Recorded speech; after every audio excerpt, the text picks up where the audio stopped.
আপনি দেখেন সেনাপ্রধান বলল 18 মাস লাগবে। সজীবদের জয় কেন খুশি হলো বলেন? তার মানে মামা এবং মামা ভাগ্নের মধ্যে ইচ্ছা এবং আকাঙ্ক্ষা মিলে গেছে না? গত কয়েকদিনে শত শত সচিব আমলা এদিক ওদিক হয়েছে, খালি টাকার হরিলুট খেলেছে। এইরকম হরিলুট আওয়ামী লীগও খেলে নাই। আমি বলছি আপনাদেরকে, তার প্রমাণ 3 কোটি টাকার চেক ওইখানে পাওয়া যাচ্ছে। এখন আমার কথা হলো, এই 3 কোটি টাকা দিয়ে কে নিয়োগ নিচ্ছে? বিএনপি পন্থী সচিব আমলা যারা ওএসডি হয়েছিল, ওদের কাছে 3 কোটি টাকা আছে বলেন? এগুলো বিবেচনার বিষয়। সারা দেশে বড় বড় সভা সমাবেশ করেছে, এক একটা সভা বাস্তবায়ন করতে মিনিমাম 5 লক্ষ টাকা প্রয়োজন, মিনিমাম। অথচ আমরা একজন আহত বন্ধুকে আমরা এখনো বিদেশে পাঠাতে পারি নাই, একজন কেউ না। তাহলে কি হচ্ছে? 100 কোটি টাকার ফান্ড গঠন করেছে, 100 কোটি টাকার ফান্ড দিয়া খাড়া খায়েন। গত পরশু দিনে রাতুল মারা গেল কেন বলেন? রাতুল মারা কেন? আপনার রামপুরাতে আমার সামনে আমার একজন ভাই মারা গেছে, হামাগুড়ি দিয়ে শুয়ে তাকে তার লাশটা নিয়ে আসছি। লাশটা রিকশায় তুললে ফেইন্ট হয়ে গেছে সে অলরেডি, মানে মারা যাওয়ার মতো হয়ে গেছে।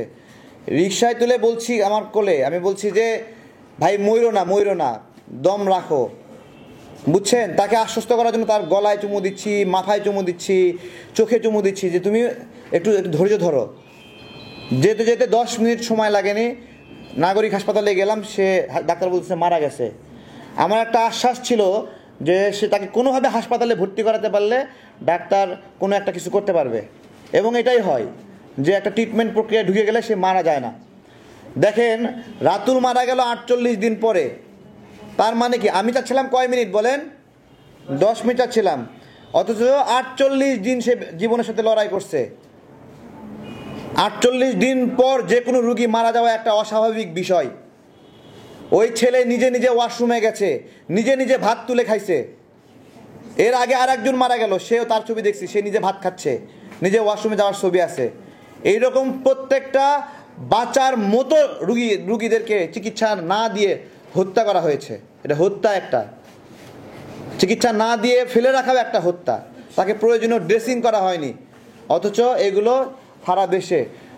খুলনা বিশ্ববিদ্যালয়ের ছাত্র সমন্বয়কদেরকে জিজ্ঞাসা করেছে যে আপনারা যে প্রোগ্রামগুলো করছেন টাকা পাচ্ছেন কোথায়? ওই ছেলেকে মেরে আধামরা করছে। এই প্রশ্ন কেন করছে? আমাদেরকে বলছেন তাদেরকে সময় দেওয়ার জন্য, তারা অনেক দিন ক্ষমতায় থাকুক, রাষ্ট্র সংস্কার করুক। কি সংস্কার করবে? নাক মুখ ভরে গেছে খাইতে। সংস্কার কি করবে বলেন? কোন আইনটা সংস্কার করবে? আমাদের সংবিধানের কোন ধারা সংস্কার করবে? হিসাব আছে কোনো? পুলিশের কোন আচরণ সংস্কার করবে? আদালতের কোন আচরণ সংস্কার করবে? পারবে? আদালতের একটা ধারা আছে, দণ্ডবিধি 77, ওইখানে বলা আছে কোনো বিচারক যদি ভুল করে কাউকে ফাঁসি দেয়, তাহলে সে এই ফাঁসিটা যদি ভুলও হয়, ওই বিচারক সরল বিশ্বাসে করেছে বলে ধরে নেওয়া হবে। এই একটা ধারা বিচারককে জাল্লাদ বানাইছে, কসাই বানাইছে, যে বিচারক ভুল করেও যদি কারো ফাঁসি দেয়, সে এটা সরল বিশ্বাসে করছে, এটাকে বিচারের আওতায় আনা যাবে না। দ্যাট নট মিনস অপরাধ সংগঠনের ইচ্ছা থেকে উনি এটা করেন না, এরকম ধরে নেওয়া হবে। পারবে সংস্কার করতে? কারো বাপের ক্ষমতা আছে? করুক, ইউনূস স্যারের সংস্কার করুক। সংস্কার কে করতে পারে? যার পেশি শক্তি আছে সে সংস্কার করতে পারে। পেশি শক্তি ছাড়া কেউ সংস্কার করতে পারে না। একটা উদাহরণ দেই, কেন এই সরকার সংস্কার করতে পারবে না। কিছু ইন্টারমিডিয়েটের ছেলে পেলে গিয়ে যায় বলছে যে ইন্টারমিডিয়েটের পরীক্ষা বাতিল করতে হবে। সচিবালয়ের মধ্যে ঢুকছে, বেশি না 150-200 ছেলে পেলে ঢুকছে, ভয়েতে ওই পরীক্ষা বাতিল করছে। দেখেন কতজনের লোড নিতে পারে নাই?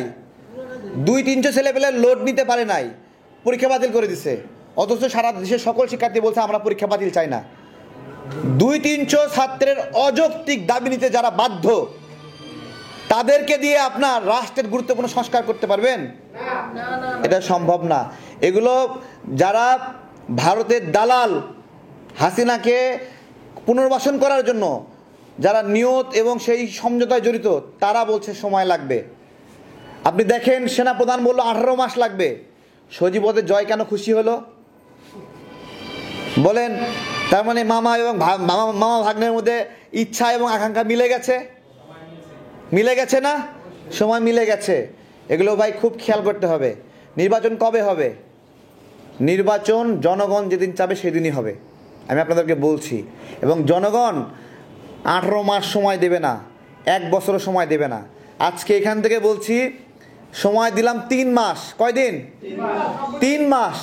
এই 3 মাসের মধ্যে জনগণ নির্বাচনের ডেট এবং টাইম বুঝে নেবে। আপনারা লিখে রাখেন। ধন্যবাদ সবাইকে।